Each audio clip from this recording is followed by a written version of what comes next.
So it really is a testament to, I think, how far technology has gone. It's pretty cool, right? Like you can source like great talent everywhere, connect them with technology, and create systems and processes, standard operating procedures, so that all this runs. Like they've never met each other. We've never met each other.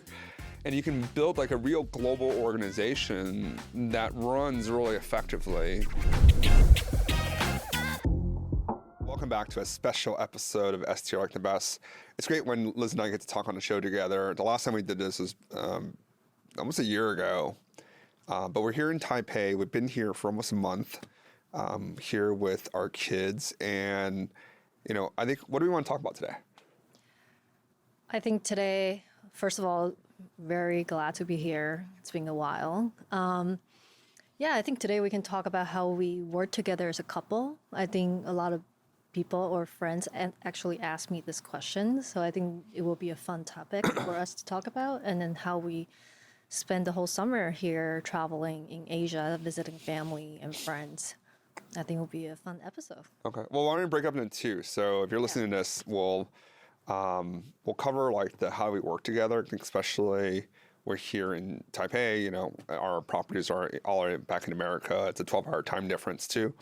I'm gonna do that first, and then we can talk about, I think, you know, this was a big personal goal for me, right? For me personally, to, not Taipei specifically, but really just to be able to leave New York for the summer and like spend time away.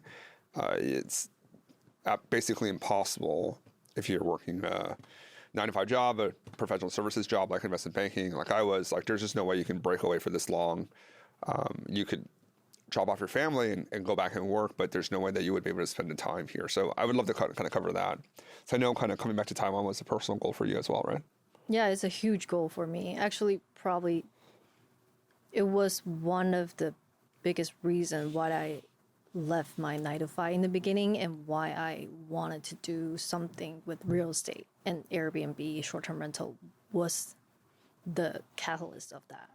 So why don't we start with that first? I feel like that's where, you know, we're both like the most passionate about, honestly, right? Because like the why versus like the how of how we do it, like the why we did it. Look, we started a business back in 2016 together. We're both working. Liz was at Kate Spade. I was at B of A. I was working in the M&A group there. You know, pretty long hours. It was pretty long hours. Long hours. I remember the days that you come back really late at night, and then you have to leave early in the morning before I even wake up. Yeah. Right. And then, I don't know, and then, you know, at your job too, right? Like, it's pretty stressful. I mean, how much were you making? I mean, this is $2016. Yeah, that was 2016, probably around 70 to 80, depends on the year and bonus. Yeah. Which, I mean, like 70, 80, like, what can I really do now? It would take a long time, I would say. It would take a long time. Yeah, that's also one of the reasons. Yeah, and then, and then, it's been 9 years now.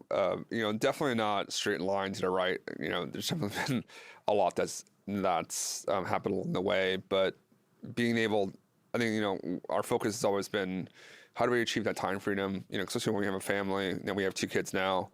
Athena was born in 21. Jackson's born in 23. You know, we have a 4 and 2-year-old basically running around, and. I think the first part is like, how does this business change us as parents? And maybe I think reflecting on like, what if we both were still working? I think I was still banking, 9 years later, I would be a managing director, probably make, I think it's been a strong market, probably make like 3 mil. That's probably my total comp. Probably working like 120 hours, traveling all the time. But that 3 million isn't really 3 million gross to me. It'd be 3 million net. I mean, sorry, it wouldn't be 3 million net. It'd be 3 million gross. After taxes, that'd probably be like 1.6, 1.7. Do you think you'd be working? If I made 3 million, would you think you'd be working? I don't know. I think I would still be in some capacity. Not sure if it still would be at K-Spade. Just never thought like being stay-at-home mom was one of my biggest goals. I think my personal goal was to have something that I can work on my own terms. So this is why we're here. Actually, I'm really curious about that. Like being a stay-at-home mom, that was never a goal. It wasn't. I think at that age, I just never thought about these things. And at that time, my goal was just how do I break out of 9 to 5 so I can really have control of my own time and really have that freedom of time to see my family when I needed to. So that never was even in my thought. I guess no matter how much money I would be making, if I was making, I think he would. I think he would still want to do something. I don't think you're the kind of person just Yeah. enjoy being at home and cooking and cleaning and. To be fair, you have way more patience than me with the kids. So yeah, I don't think it would end well if I'm just stay-at-home mom. I think it's a lot to ask for women actually just like give up their career entirely after their kids too. Like it's a lot to just like shed that identity, just like being a mom, right? Yeah, and I do really enjoy what I'm doing now, and if I can have the ability to support my family and then be the mom I still want to be, I think this is a perfect balance. Of course, and I do think being a stay-at-home mom is incredible. It is one of the hardest jobs. It's so hard. It's so hard. We have done it like sometime just a week at home, two of us together. It's impossible. We are still struggling. To be fair though, like we still have to like work though, right? Like it's not like we, not like the business runs. Like, okay, so for example, we've been in Taipei now for, and he's talking about like being in Taipei, like been here we left on July 19th. We're recording August 14th, so almost a month. On the Airbnb business side, have you worked on it at all this month? On the operation side, no, I haven't. The only thing we work on really is on expansion. We did. No, but what have you done? What have you done on the Airbnb business like this last 30 days? Besides, like, there's a couple units that we built, right? Yeah, and then only the expansion. Like I said, it's just the expansion, but nothing on the operation side. Our team really is such an amazing team that has been with us for such a long time. They really take the lead, and I think that's a pretty amazing thing to see. If you build a system and really let it run, it really frees up your time. So, like, quantify, like, how many hours have you spent on the business this month? Less than an hour, I would say. Less than an hour total, really? Total, really looking at the business. Okay. Yeah. I probably still spend like 5 hours a week. I'll still spend like 30 minutes in the morning kind of checking everything, 30 minutes at night, kind of just following up, make sure everything's okay, checking the reports, checking the metrics. I've already spent like an hour. I think I spent like an hour a day on it, 30 in the morning, 30 at night. And, like some random stuff comes up where I have to be involved, like the heater and the sauna, for example, just like helping the team troubleshoot that. But outside of that, and I think it does really open our time to, as we're here, right? Like, here in Taiwan, we're lucky we have a lot of family and, kind of help here is inexpensive. Your mom found, a helper for us, basically. Her name is Xing Xing. And then she basically, it's like $10 an hour. She literally comes at like 6 a.m. to help us get the kids ready for school. And your mom makes breakfast in the morning. So like we get to kind of get up and just like roll through and then get them to school. And then at 5 o'clock we pick them up. And then she's there with everyone and all your family comes around too. Like yesterday we had like 10 people at home together. Yeah, and then we had like 5 people playing with the kids, and so we got to kind of like swap in and out. So it's really been really nice actually being here, because at home it would have been like just us, but here it's like all the family. They're like excited to see them. Athena's Mandarin's gotten like really really good too in the past month.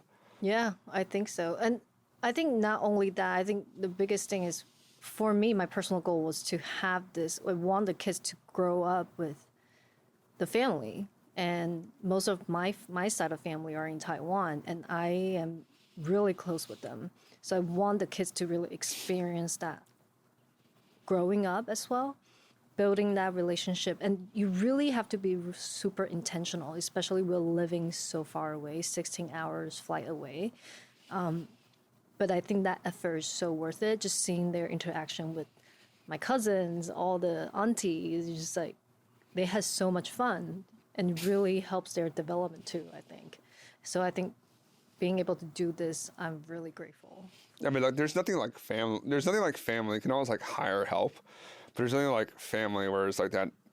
You know, I don't know. It's like they just like intuitively know, oh, this is like my niece or nephew, Yeah. my auntie, my aunt. And it's really nice to see them like play together. And then and really for us, you know, it's the manifestation of this dream that we had and that we worked hard towards.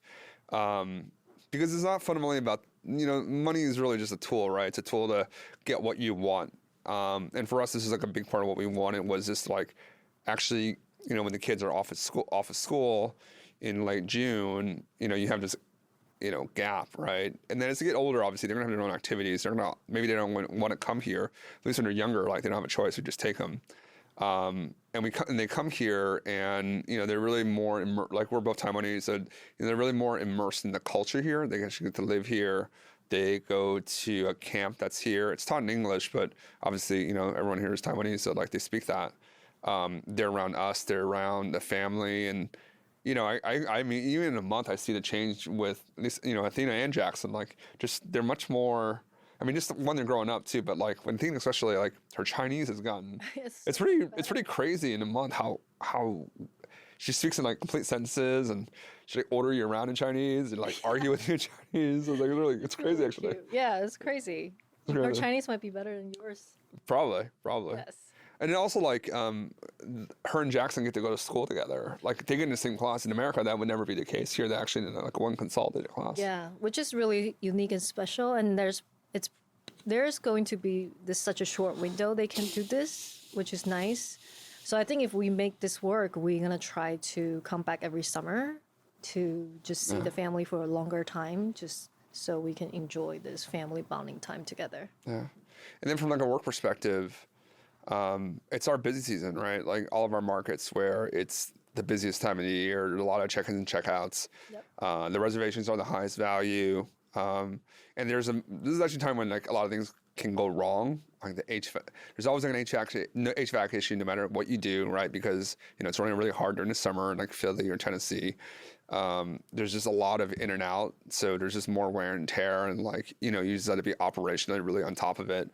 And really, I think a lot of people are like, man, how do you do 40 properties away and not, and we own 7 of them, right? Like, we really care about what happens there. This isn't like we're managing for someone else where, it's their house. Like, this is our like retirement. This is like what's going to feed our kids. So it really is a testament to, I think, how far technology has gone, right? Like, you can really manage everything remotely. Like, we can see everything happening in real time with cameras, with locks, with all the automations, with AI. We can hire really good people in different parts of the world. Pretty cool right now. We have staff on 6 of the 7 continents, or 5 of the 7 continents. North America, so in Chicago, we have staff, and obviously New York, us, Tennessee, Philadelphia. In Europe, we have staff member in Poland, and England. In Africa, we have a Nigerian woman that started working with us. We have a person in New Zealand that's working with us, and then we have staff in the Philippines, and other places in Southeast Asia. So, outside of Latin America, like it's pretty cool, right? Like, you can source like great talent everywhere, connect them with technology, and create systems and processes, standard operating procedures, like so that all this runs. Like, they've never met each other. We've never met each other. And you can build like a real global organization that runs really effectively. And, it's not like you snap a finger and it just happens, but, with time and the right process, I think it's a testament to that. Because if we didn't have that, like, we couldn't do this. No, we can't. And yeah, and especially we still have our media business here, and we actually experience our highest growth while we are here traveling, which is incredible. I never thought this is something we could do, but yeah, kudos to both of us. Yeah, when the passage of bonus depreciation, I think obviously timing, it passed on July 4th. For folks that don't know, basically the tax law changed on July 4th, 2025, where bonus depreciation went back to 100%. And, we're helping, a lot of we have like 14 students now that we're helping with buying a short-term rental and saving taxes. A lot of these are doctors, dentists, successful business owners, a lot of doctors, a lot of dentists actually. And, if you're out there and you're listening, you have a family, you're making money, you have a problem. If you make money, you're going to be paying taxes. Like, it's a continuing issue. If you want to buy real estate, it's a really good way to defer a lot of that tax liability through bonus depreciation and have yourself a great property that you can use or you can rent out on Airbnb and be able to pay the mortgage and make some money, right? So it's really attractive. We've done it, we've executed this strategy since 2020 and now helping others do that and seeing them successful. Yeah. Seeing them under contract, seeing them, being able to execute on this has been really cool to see. Yeah, and it's a really great feeling. And I'm sure people who are listening to this now will be like, why are you doing this? This question comes up all the time. People always ask Michael, well, if you have a portfolio that's doing so well, why are you doing this, giving all your knowledge away to other people? Can you kind of answer that question here? Yeah. I think it's twofold, right? I think one from just a personal perspective, how much this has changed our lives, coming from pretty beat up at work, not really seeing each other and like kind of figuring out like, man, how are we going to raise a family and be good parents?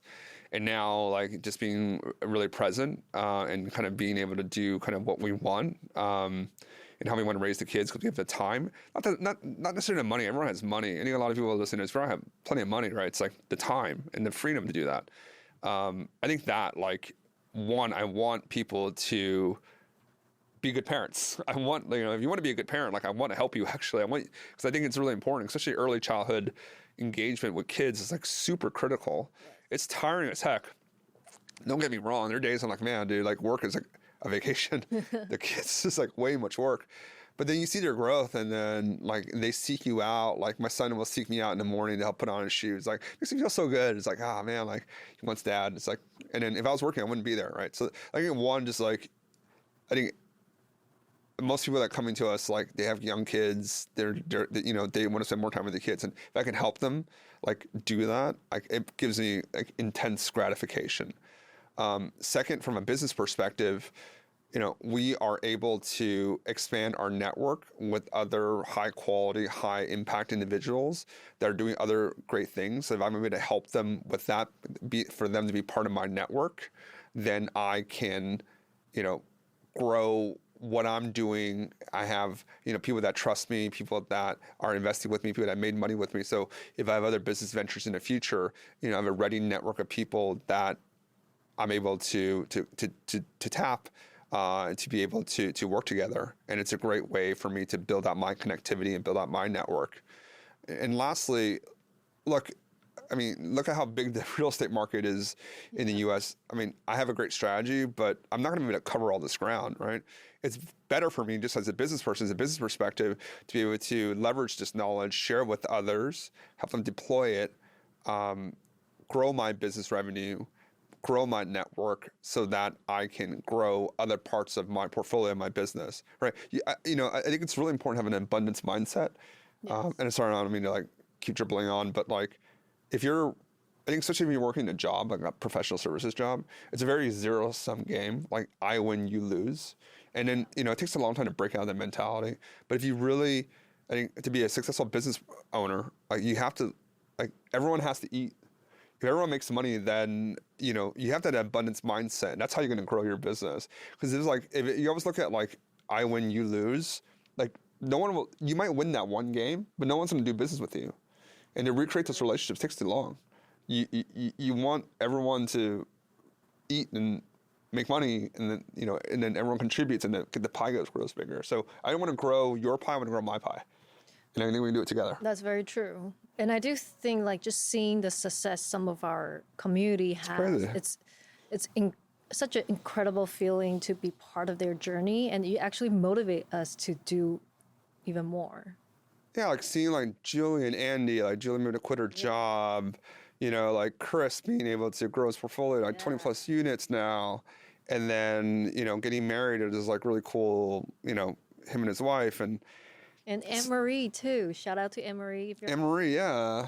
your Hampton portfolio will be the top properties out there. Yeah, and then like Brian and Courtney being able to buy their property in Minneapolis and now grow grow their arbitrage portfolio. I mean, just like so many people that Dan being able to, he was at his job at Salesforce and now he moved to France with his wife and growing his Airbnb business there. I mean, just, Mike and Steve, like growing their business in North Carolina and like, Mike growing out his other kind of parts of that business, parts of the short-term rental business. Just seeing like all the people that we worked with and seeing their success, it's been great. And it's like really gratifying. There's one thing about like banking I guess, from banking, I was like, you help like rich people make more money. It's like, okay, like that's fine, right? But I think here you like help real individual people like actualize like their personal dream, and they work hard, and then we're able to just provide the guidance and the structure and the lessons that we learned from our journey, and being able to leverage that and being able to grow that community for ourselves. Being able to just do this podcast and have people listen to our story has been really rewarding. And fulfilling and rewarding experience. And I think that kind of comes down to now we have built two businesses together. Now maybe we can go back to how do we actually divide the world and not argue with each other all the time. Okay, well that'll be next episode.